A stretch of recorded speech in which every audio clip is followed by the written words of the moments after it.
Challenges की तरफ आपने इशारा किया, पाकिस्तान के लिए क्या चैलेंजेस होंगे इसके इब्तदाई इजलास में जो सामने आ सकते हैं? चैलेंज बहुत बड़ा चैलेंज है। क्या? डोनाल्ड ट्रंप 2-3 बातें डिमांड कर रहा है।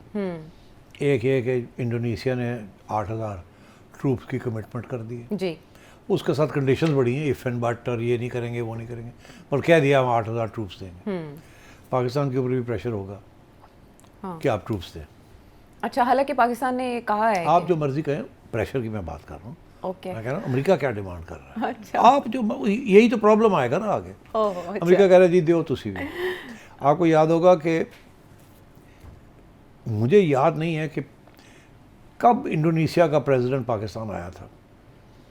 हाल ही में एक दफ़ा वो आए हैं। उनको जब उनका जहाज़ आ रहा था जी, तो बड़ी उनको हमारे F-16 ने उनको एस्कॉर्ट किया। जी जी, सलामी दी। जी। रेड कारपेट दिया। जी। 2 दिन वो रहे और बड़ी बातें हुई यहाँ। हाँ तो लोग कहते हैं ये क्या करने आए हैं, आज तक तो हमने सुना नहीं था कि इंडोनेशिया के लोग यहाँ आ रहे हैं। हाँ तो यही बात करने आए थे। मैंने उस वक्त कहा भी था जी। कि ये इशू जो है this is to do with the troops, कि भाई किसने देने हैं किसने नहीं देने हैं, क्या हमारी यूनाइटेड स्ट्रेटजी होनी चाहिए या नहीं होनी चाहिए।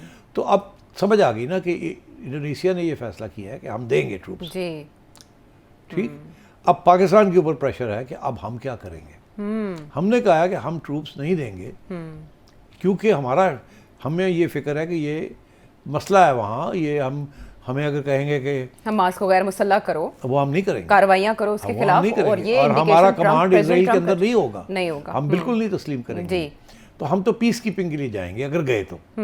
मगर उसके ऊपर भी पाकिस्तान के अंदर ऑपोजिशन और अवाम नहीं चाहती कि आपके ट्रूप्स वहाँ जाएं।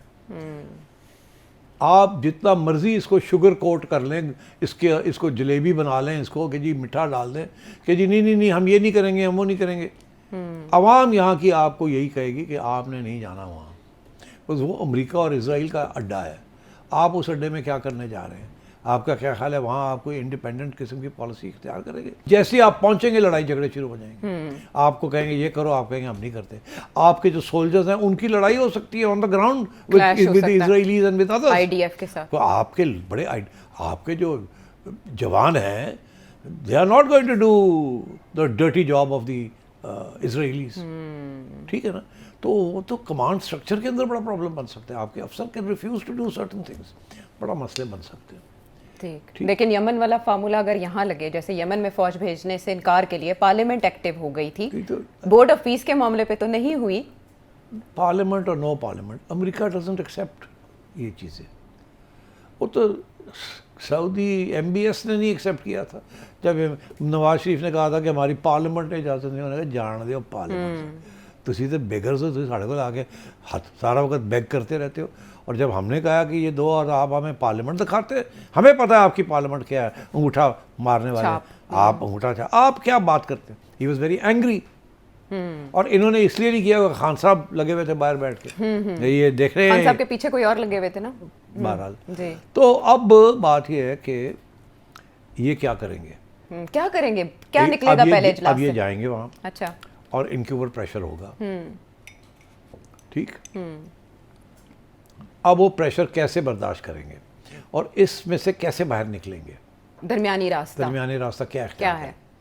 तो इनका मेरा ख्याल है स्ट्रैटेजी ये होगी कि सऊदी अरेबिया को साथ रखा जाए, टर्की को साथ रखा जाए और उनके सहारे के साथ इकट्ठे मिलकर चले। इस्लामी जो कुछ करना है हम किसी को साथ लेके चलें। अच्छा। और कोई ऐसी चीज़ के ऊपर अग्री ना करें जिसके साथ पाकिस्तान के अंदर एक बैकलैश आ जाए। ऑलरेडी यहाँ उस किस्म की PTI तो लेके बैठी भी है ना, और कोई उनको मौका मिल गया या कोई जवाब मिल गया तो वो तो PTI तो खा जाएगी इनको। और वैसे ही अवाम जो है आपकी वो सख्त खिलाफ है आपकी किसी किस्म की भी वहाँ इंटरवेंशन।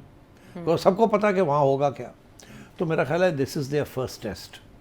और इसके अंदर ये डिपेंड करता है कि आपकी डिप्लोमेसी जो है आपने किस तरीके के साथ इंडोनेशिया और UAE और सऊदी अरेबिया और टर्की के साथ आपने क्या तय पाया है, आपस में क्या चल रही है बातचीत, एक और कुछ ना कुछ अभी इन्होंने तय पा लिया होगा, कर लिया होगा, बिकॉज उनको पता था कि ये आना है। हाँ। अब वो आ गया वक्त।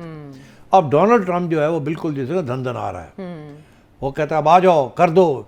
उसके तो 2 प्लान्स हैं। एक तो ये कि जी वो जैरेड कुशनर ने कि जी हम तो यहाँ रिवियरा बनाएंगे, वो सारी टूरिस्ट रिजॉर्ट्स बनाएंगे और और इनको कहा जा रहा है कि आप पैसे दें, $1 बिलियन दें आप, 3 और साल ताकि हम ये सब कुछ बनाएं यहाँ एंड सो ऑन। तो ये कहाँ से देंगे? तो ये पैसे वैसे तो दे नहीं सकते। अच्छा। और मेरा ख्याल है ये भागेंगे, ये कि ट्रूप्स हम नहीं दे सकते। ज़्यादा से ज़्यादा ये कोई कमिट कर सकते हैं, डॉक्टर्स कर सकते हैं, मेडिक्स कर सकते हैं, इस किस्म की चीज़ें कर सकते हैं। और अगर ट्रूप्स भी देंगे तो बड़ी छोटी कंटिजेंट जो कि इन पर्टिकुलर एरिया में जाके सिर्फ वहाँ पीस कीपिंग करे और ना करे, मगर इट्स अ डिफ़िकल्ट सिचुएशन। अब कैसे ये डोनाल्ड ट्रंप को बनाएंगे, बिकॉज वो बंदा ऐसा है आशा कि अगर आपने कोई सही तरीके से हैंडल ना किया, उसने जिस तरीके से बिगड़ जाना है, वो बिगड़ जाता है, वो रातों रात बिगड़ जाता है। और वो बिगड़ गया ना तो बहुत नुकसान हो जाएगा आपका, ये मैं आपको बताऊँ। बिकॉज वो इस वक्त जो इंडिया जो अपने पहले जब वो बिगड़ा है तो इंडिया की अच्छा।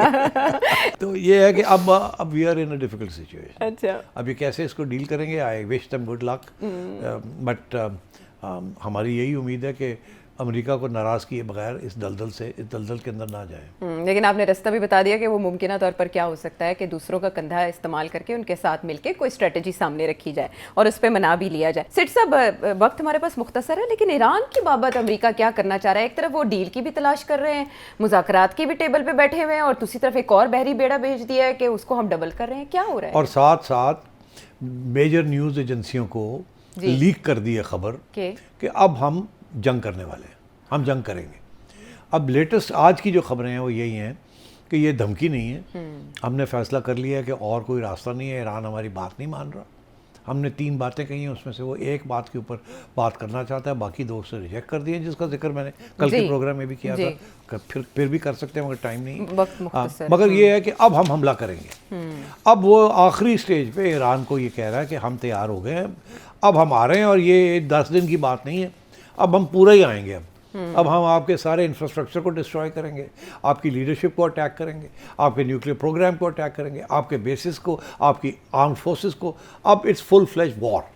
ये नहीं है कि जी 2 दिन की है या 1 हफ्ते की, नो, महीना अगर लग जाएगा, हम करते जाएंगे जब तक आपको ख़त्म नहीं कर दें। ये धमकी है। अब ये धमकी है या ये मटेरियलाइज भी होगी? इसराइली वज़ीर आज़म का अभी विजिट, उन्होंने कन्विंस बहुत किया है। अब अगर ये धमकी है जी, तो फिर इसका ये मतलब है कि इनको एहसास है कि इस धमकी से ईरान जो है पीछे हट जाएगा। दूसरी तरफ एक बड़ी इंटरेस्टिंग बात है, आज मैं पढ़ रहा था कि पाकिस्तान के अंदर जो सफ़ीर है ईरान का, उसने कुछ मीडिया लोगों के साथ इंटरेक्शन किया। मुझे दावत दी थी, मैं जा नहीं सका जी। तो उनमें उसने कहा हमें कोई फिक्र नहीं, कोई ख़तरा नहीं है कि अमेरिका हमारे पे अटैक करेगा। ये उनकी ऑफिशियल स्टेटमेंट है कि हम समझते हैं कि अमेरिका हमारे पे अटैक नहीं करेगा।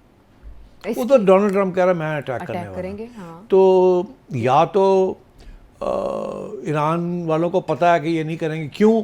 क्योंकि इनको पता है कि अमेरिका को और इजराइल को पता है कि जब ये वापस हमला करेंगे तो उसमें ईरान का तो खैर बहुत नुकसान हो ही जाएगा, मगर इजराइल का और दुबई का और कतर का और सऊदी अरेबिया, इन सब का बहुत से नुकसान, सारा खित्ते के अंदर अफरा तफरी हो जाएगी और सारा नक्शे बदलने शुरू हो जाएंगे। सिर्फ ईरान के नहीं, मिडिल ईस्ट के नक्शे बदलने शुरू हो जाएंगे, मसले बन जाएंगे। तो क्या तैयार है इसके लिए? ये सब मुल्क तैयार है, मगर मेरा ये मौक़िफ़ है कि ये मुल्क जो है ये डोनाल्ड ट्रंप को रोक नहीं सकते। अगर उसने और इजराइल ने फैसला कर लिया है कि हम ये करेंगे तो फिर वो करेंगे। और उसमें अगर उनको कैजुअल्टीज होती हैं, इजराइल की कैजुअल्टीज़ होती हैं या अमेरिकन बेसिस की होती हैं, तो मेरा ख्याल है दे थिंक के थोड़ी बहुत होंगी, देखा जाएगा, हम बर्दाश्त कर लेते हैं, मगर ईरान को हमने रहने नहीं देना। तो अगर ये होने जा रहा है तो फिर आगे बहुत बड़ा जंग आ रही है, ये आने वाला हफ्ता बहुत बड़ी जंग है। और डोनाल्ड ट्रंप इस वक्त पीछे हटने के लिए तैयार नहीं है। मैंने आपको पिछले प्रोग्राम में भी कहा था कि उसने अपने आप को एक कोने में खड़ा कर दिया, अब निकलना उसके लिए मुश्किल हो गया। इतना बड़ा बहरी बेड़ा भेज दिया और अब उसको डबल कर दिया, उन्होंने स्ट्रेंथ अपनी डबल कर दी। उसकी बात नहीं मान रहे ईरानियन, धमकियों में नहीं आ रहे, तो अब उसका ख्याल था आ जाएंगे, जैसे कि वेनेजुएला आ गया, ठीक, ये तो नहीं आ रहे। तो ये तो बिल्कुल सुनने के लिए तैयार नहीं है ना, कुछ भी कंसेशन देने के लिए तैयार नहीं है, सिवाय इसके कि ठीक है न्यूक्लियर प्रोग्राम के हम बम नहीं बनाते, वो तो अपना यूरेनियम देने के लिए भी तैयार नहीं है। और वो तो मांग रहे हैं कि अपना मिसाइल प्रोग्राम भी खत्म करें। वो कैसे खत्म कर सकते हैं? सवाल ही पैदा नहीं होता। वही तो इनके पास एक डिफेंसिव ऑफेंसिव वेपन रह गया। तो आई थिंक इसके लिए अब मुझे लगता है ऐसे है कि जंग के चांसेस बड़े हाई हैं।